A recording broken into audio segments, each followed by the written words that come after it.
Have you ever noticed how one interview can completely change the direction of a conversation?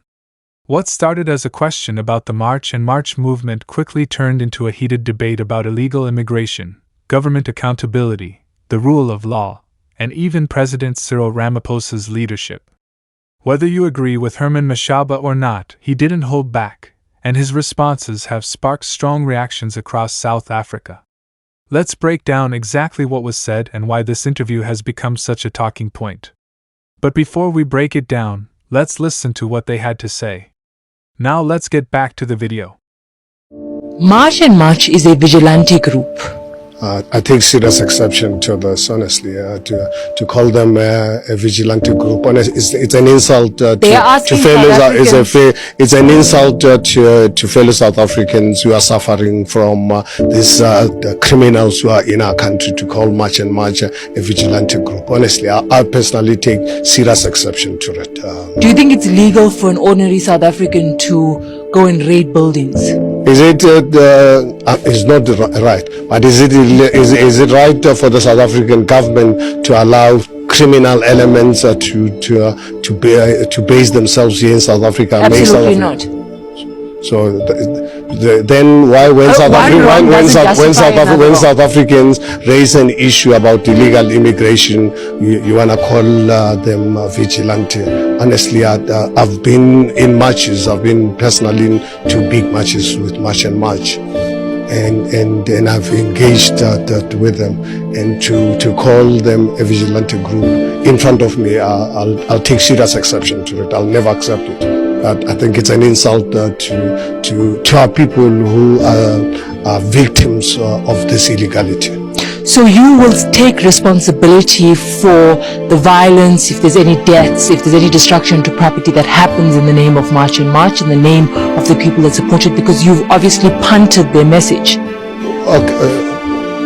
Why is the South African government not taking the responsibility for allowing criminal elements to make South Africa their headquarters?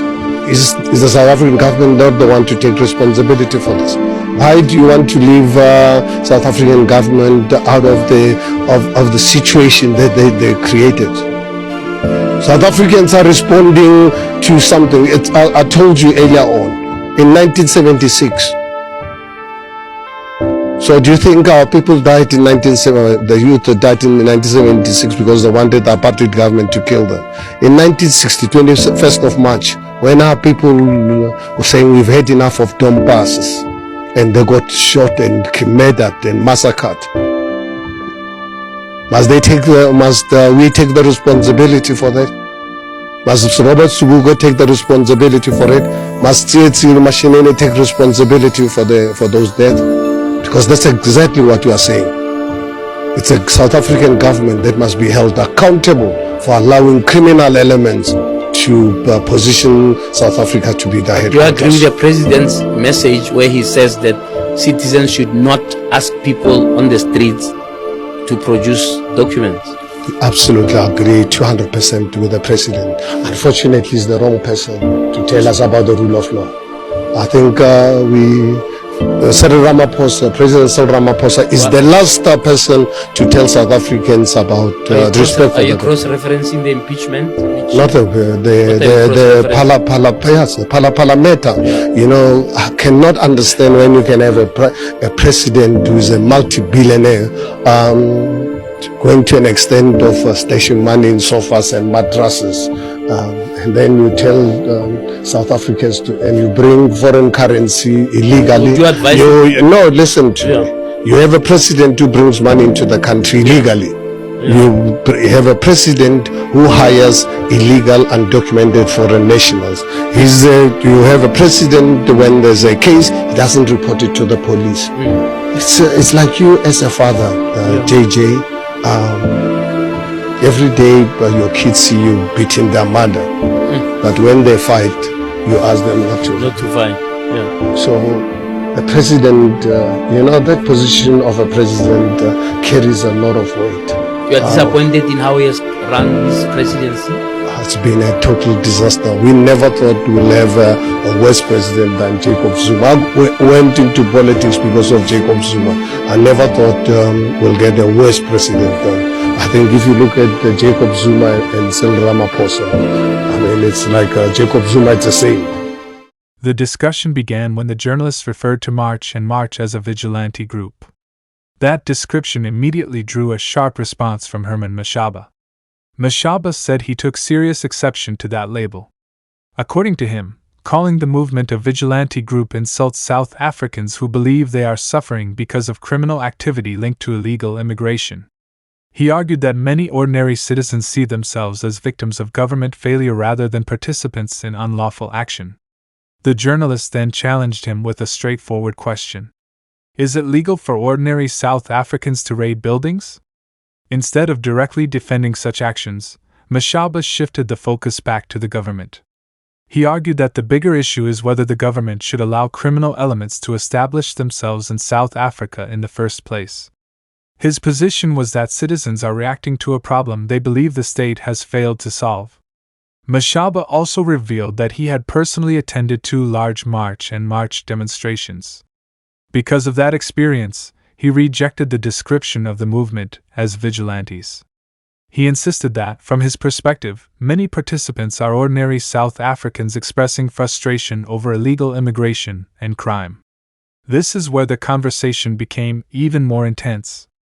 The journalist asked whether Mashaba would accept responsibility if violence, deaths, or property damage occurred in the name of the movement, especially since he had publicly supported its message.